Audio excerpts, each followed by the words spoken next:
Est-ce que tu as déjà eu la boule au ventre parce que tu savais que tu n'avais pas d'argent? Est-ce que tu as déjà eu cette anxiété, cette sensation de ne pas pouvoir dormir parce que tu sais que tu vas pas pouvoir finir le mois ou parce que tu as fait des dépenses qui étaient trop compulsives? Est-ce que tu as déjà trop dépensé au point d'avoir peur de ne pas regarder ton compte en banque? Eh bien écoute, si tu as eu déjà toutes ces questions qui sont venues dans ta tête, si tu as déjà eu toutes ces angoisses, parce qu'il faut le dire, la finance et les dépenses, ça peut engendrer vraiment beaucoup de stress, et bien t'es sur la bonne vidéo parce qu'on va reprendre les bases, le B à bas, ce que t'aurais voulu vraiment apprendre à l'école mais ce qu'on ne t'a pas appris. Que à part si t'étais en comptabilité ou dans des cursus où on t'apprend la finance, eh bien il n'y a pas de surprise dans les filières générales, c'est des choses qu'on n'a pas appris. L'éducation financière, c'est vraiment quelque chose qui est comme une grande oubliée, honnêtement. On avance dans la vie, on se dit qu'on veut faire des projets, mais on n'a pas forcément de très bons réflexes. Donc je me suis dit que ça fait partie des vidéos Glow Up, ça fait partie de la série Glow Up. On peut pas vouloir aller au next level et pas savoir gérer son argent, pas savoir quel pouvoir on peut avoir avec l'argent, parce que clairement on va pas se mentir, l'argent peut-être ne fait pas uniquement le bonheur, on peut pas tout acheter mais ça y contribue. Pour moi l'argent, eh bien c'est quelque chose qui va me permettre d'être plus libre. Et donc bref, avant de rentrer dans les détails, n'hésite pas à t'abonner parce que si tu veux que la chaîne continue de grandir, si tu veux que je continue de faire des vidéos et que le bateau ne coule pas, eh bien mets un petit thumbs up, ça me fera toujours plaisir. Si t'as pas vu l'épisode 1 et 2, je te les mets juste là dans le i, c'est des épisodes qui vont te permettre un peu de reprendre le contrôle de ta vie. On aborde des sujets qui ne sont pas forcément enseignés à l'école ou à l'université. Donc voilà, cette fois-ci on est sur le thème de l'argent. J'avais fait un TikTok sur les impôts et j'ai vu à quel point en fait très peu de gens sont vraiment informés, et il y a beaucoup de gens comme moi, avant je fais cette vidéo, c'est parce que j'aurais voulu la voir, qui ne sont pas uniques, qui ne sont pas du tout au courant de ce qui est possible de faire, de comment on calcule ses impôts, de comment à la fin on a à payer un trop plein d'impôts ou on se fait rembourser. Bref, toutes ces questions. En tout cas, c'est vraiment une vidéo pour les débutants, pour les gens qui veulent reprendre le contrôle de leurs finances. On va aborder des choses en fait qui vont te permettre d'avoir un peu plus de awareness, un peu plus de conscience sur ton argent. Dans cette vidéo, on va aborder les habitudes du coup qui te rendent vraiment pauvre, qui te rendent fauché et qui te rendent du coup stressé. Première chose, je dirais, c'est de lire sur le sujet. Alors là, je sais, tu vas me dire, mais quel bouquin? Est-ce que tu as des refs, etc. Oui, j'en ai une et je vais vous filer une référence tout de suite. C'est le livre C'est par là, enfin par ici, la sortie de Michael Ferrari. Michael, j'ai dit alors que ça s'appelle Michael. Michael Ferrari, c'est un Français. Il a une chaîne YouTube aussi où il parle énormément d'investissement. Ce livre, il est hyper accessible. Il coûte 19 €. Maintenant, voilà, c'est un investissement de 19 €, mais c'est investir sur soi. N'oubliez pas, moi je pense que on le dit pas assez, mais la connaissance, c'est le pouvoir. Donc il y a une table des matières hyper pratique si vous voulez aller directement dans une section dédiée qui vous intéresse. Il raconte un peu son histoire au tout début, ses parents étaient fichés bancaires, enfin bref, il revient de loin le gars, et honnêtement, il reprend les bases, les fondamentaux d'une bonne gestion financière, les 3 piliers de la liberté financière. Donc ça c'est hyper important de lire sur le sujet. Là aussi je suis en train de lire un livre qui s'appelle Haute Une citoyenne de Insaf El Hassini et Héloïse Boll. Donc là c'est vraiment tout ce qui va être le pouvoir sur l'argent, vraiment hyper important de vous documenter. Franchement j'ai 31 ans et je me dis mais pourquoi j'ai pas lu ça avant? Bon, celui-là il n'était pas encore sorti donc ça va, mais il y a d'autres livres quand même qui sont hyper importants. Donc vous allez pouvoir apprendre les techniques de négociation de salaire, les renégo salariales, c'est hyper important. Ça c'est des choses qu'on vous apprend pas à l'école, donc c'est hyper important, encore une fois, d'avoir des connaissances pour que vous puissiez être armé. Parce que je me rappelle quand je suis arrivée dans le corporate, on me disait Ah, bah non, je sais pas, parce que je parlais de négo et tout. Les gens, en fait, ils aiment tous vous dire, non, je sais pas comment on fait, on sait pas si on négocie avec le RH, on sait pas si on négocie avec le manager. Bref, toutes ces questions un peu farouches auxquelles personne veut répondre, bah écoutez, sachez que vous allez trouver les réponses dans des livres. Donc ça, c'est vraiment la première erreur que tu fais, je pense, c'est que tu ne lis pas ou que tu ne te documentes pas. Il y a des podcasts aussi, il y a des vidéos YouTube, mais la lecture, franchement, les gars, c'est la clé. Tout ce qui est consommation de contenu, les influenceurs. Alors moi je suis créatrice de contenu, donc je me mets dans le lot, sauf que voilà, je suis pas créatrice à 100%. Ce que vous voyez sur les réseaux sociaux, ce n'est pas la réalité. Pourquoi? Parce que en fait, 90% des gens ne sont pas créateurs de contenu, n'ont pas ce mode de vie. Et ça, il faut prendre du recul. Quand les gens ils vous font des hauls et des try-on hauls, genre toute la journée, dites-vous que c'est leur métier. Ils reçoivent des paquets entiers de vêtements gratuits, donc ils n'ont que ça à faire que de vous montrer des vêtements. Vous allez en entreprise, vous allez faire des sorties, mais ce qu'ils vont porter, ça n'est pas forcément ce que vous allez porter. Des fois, je vois des try-on-haul, genre back to school, je me dis, mais c'est pas possible. Qui va mettre ça pour aller à l'école? Ou qui va mettre ça pour aller en entreprise? Donc, essayez de comprendre que ce que on vous montre, c'est pas applicable forcément à toutes les situations qui vous animent au quotidien. C'est la première chose, vous allez voir, vous allez être moins influencé en ayant ce système de moi je vais pas pouvoir porter ce chemisier par exemple, ou je vais pas pouvoir porter cette jupe, ou je vais pas pouvoir porter cette paire de baskets. En fait, vous allez remettre en question un peu l'usage avant d'acheter et ça va vous permettre vraiment d'économiser de l'argent. Arrêtez de vous faire influencer à tout va, genre vous allez cliquer sur les liens affiliés, etc. sans réfléchir, tout ça parce que vous avez vu une personne sur qui ça va bien. Et ça, c'est mon deuxième point.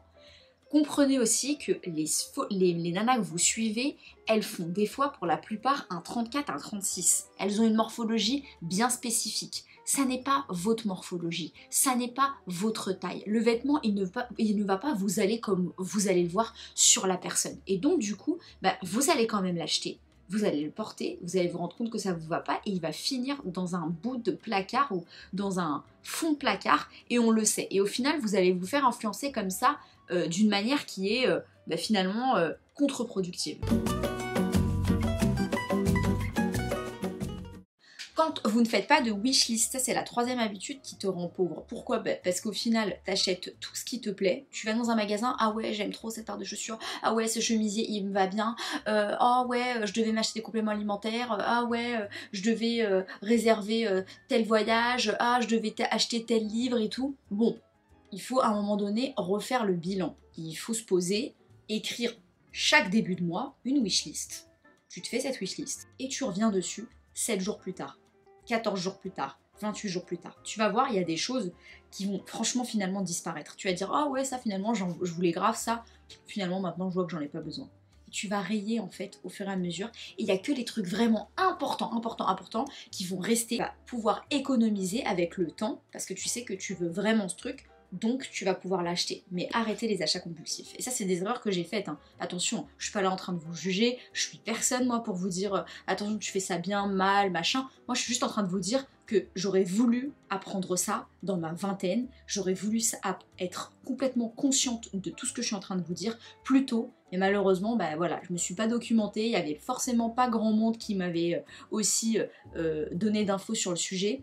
Les parents, faut pas les blâmer. Je pense que nos parents, ils sont complètement aussi dans un monde où ils ont essayé de donner le meilleur peut-être, de nous élever, de grandir dans un monde qui n'est pas facile. Moi, mes parents sont ouvriers de base, donc franchement, c'était difficile pour eux. L'éducation financière, non. Tout ce qu'ils ont essayé de faire, c'est de nous donner le meilleur, nous donner le max, qu'on n'ait besoin de rien, qu'on ne manque de rien. Donc je peux pas blâmer mes parents, mais donc aujourd'hui, c'est pour ça que je fais cette vidéo, c'est pour ça que j'essaye de vous aider.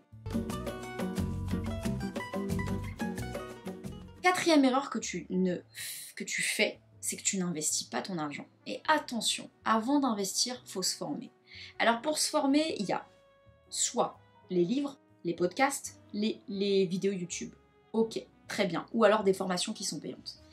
Mais franchement, il y a quelque chose qui est hyper important aussi, c'est consulter et avoir un conseiller en gestion de patrimoine. Alors, ça s'appelle un GP, gestion de patrimoine, tout simplement. Donc quand je vais dire un GP, vous savez ce que ça veut dire. Un GP, c'est quelqu'un qui va pouvoir t'accompagner dans des objectifs bien précis, soit de l'optimisation fiscale, soit du placement financier, t'expliquer ce que sont les produits financiers qui existent sur le marché, te dire bah voilà tel ou tel move c'est plus intéressant, t'expliquer ce qu'est une assurance vie, te donner en fait des clés des bases. Alors là, il y a des gens qui m'ont dit ouais les GP c'est pas forcément accessible. C'est pas vrai.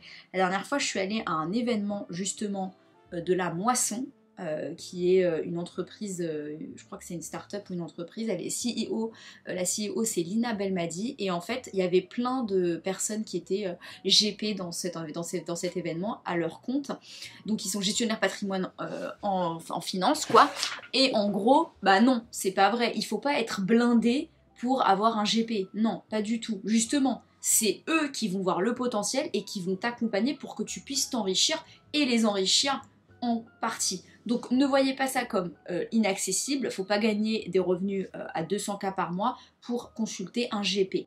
Et commencez à investir, parce que plus tôt vous investissez, et mieux c'est.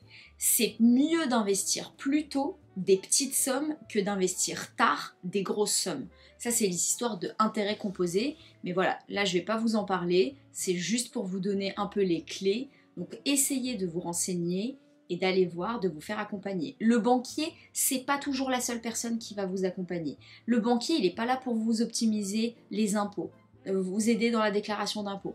Donc n'hésitez pas à vous renseigner, c'est hyper important de pouvoir savoir ce que c'est d'investir sur un marché, d'investir sur des actions, d'investir sur des paniers d'actions. Bref, on en était à la partie 5e habitude. C'est l'épargne de précaution.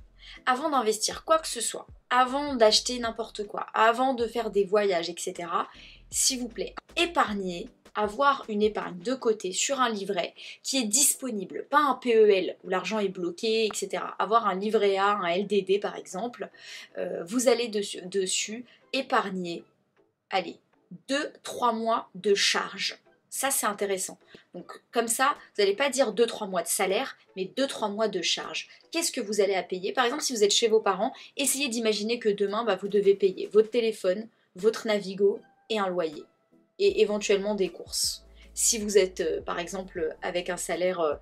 parce que vous avez plus de 26 ans en alternance et tout, vous faites ça. Si maintenant vous êtes étudiant et que vous donnez des cours, épargnez 10 à 15% de votre salaire, c'est déjà bien. Mais constituer cette épargne de précaution, c'est le premier step, vraiment, hyper important. Parce que quand t'as un pépin, tu te dis pas putain je suis dans la merde, j'ai 0 €, faut que je demande à quelqu'un de me prêter. Dernier conseil que j'avais vraiment envie de vous donner, c'est un truc sur lequel je chemine encore. Donc attention, c'est pas forcément à prendre...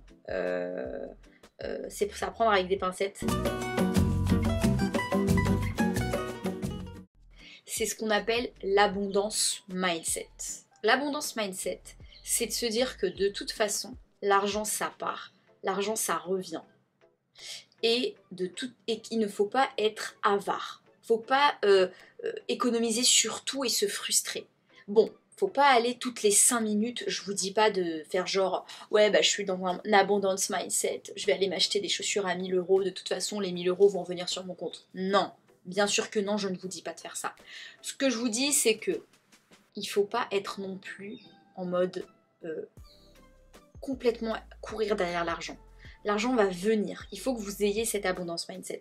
Donc il faut vous dire que vous investissez, que vous épargnez, que vous travaillez, que vous pouvez vous faire plaisir. Attention, il n'est pas question de se frustrer, mais renseignez-vous sur l'abondance mindset, c'est hyper important. Parce que je pense qu'en fait, quand tu fais moins attention à quelque chose, quand tu es moins derrière quelque chose, ce truc vient à toi. Et même pour les jobs, même pour les relations humaines, etc.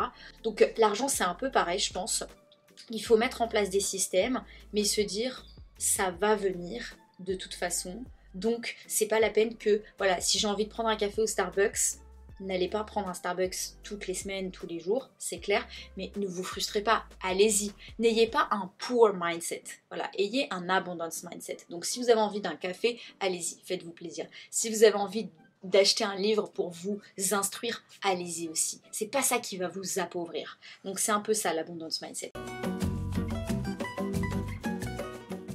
On va clôturer cette vidéo avec l'enfant intérieur. Je vais vous expliquer à quel point vos habitudes aujourd'hui financières sont déterminées par la relation que vous aviez avec l'argent quand vous étiez petit. Je ne sais pas à quel âge vous aviez eu les premiers sous que vos parents vous ont donnés, mais sachez que on a une conscience et un rapport à l'argent qui commence aux alentours de l'âge de 7 ans. Et moi, par exemple, je sais que j'ai eu de très mauvaises bases financières, une très mauvaise éducation financière, parce que mon histoire en enfance a vraiment un impact sur aujourd'hui ma gestion financière. Bon, maintenant j'ai compris et je me documente, j'apprends, mais ne négligez pas ça. Essayez de comprendre l'origine de votre comportement financier aujourd'hui. Exemple, pour ma petite histoire, quand j'étais petite, ma mère, elle s'est séparée de mon père. Et donc, elle s'est sentie à elle toute seule faire le job, elle m'a noyée de cadeaux. Et je ne connaissais pas le non. Toujours, elle m'a acheté ce que j'avais envie. Elle m'a toujours dit oui, oui, oui, oui. Alors qu'elle était ouvrière, qu'elle avait très peu d'argent, mais elle s'est toujours démenée. Et donc, j'ai jamais connu ce non. J'ai jamais connu non, on n'a pas d'argent. J'ai jamais connu ça. Donc en fait, tout était oui, tout était un acquis. Et donc aujourd'hui, et aussi ça a permis de combler en fait l'absence de mon père. Donc pendant des années, à chaque fois que je me sentais seule, j'allais dépenser de l'argent. Voilà, ça c'est la première chose. Donc identifiez un peu le pourquoi du comment. Essayez de comprendre et essayez de guérir votre enfant intérieur. C'est très important. Si vous ne guérissez pas votre enfant intérieur, si vous n'allez pas le rassurer, eh bien c'est ce qui va vous plomber finalement le futur. Tout ce que vous faites aujourd'hui a eu forcément, je pense, un rôle beaucoup plus tôt, dans le plus jeune âge. Donc voilà, moi, quand je me sentais seule, il fallait que j'aille dépenser. C'est une dépense clairement émotionnelle. Il faut les identifier, c'est important parce que c'est ce qui vous appauvrit. Et franchement, je pense que c'est la partie qui arrive à la fin de la vidéo, mais je pense que c'est celle qui est la plus importante. Donc ne négligez pas ça. En tout cas, les besties, parce que j'aime bien ce petit nom, les besties, j'espère que cette vidéo vous aura plu. N'hésitez pas à la soutenir. Comment soutenir un créateur de contenu aujourd'hui? En mettant un pouce bleu, en laissant un petit commentaire, en partageant la vidéo avec un ami si elle vous a plu et si elle vous aide, peut-être qu'elle aidera aussi votre ami. En tout cas, moi, ça m'a fait trop plaisir de parler de ça avec vous. N'hésitez pas à me suivre aussi également sur Instagram si ce n'est pas déjà fait ou sur TikTok. On se retrouve très vite sur YouTube. Ciao!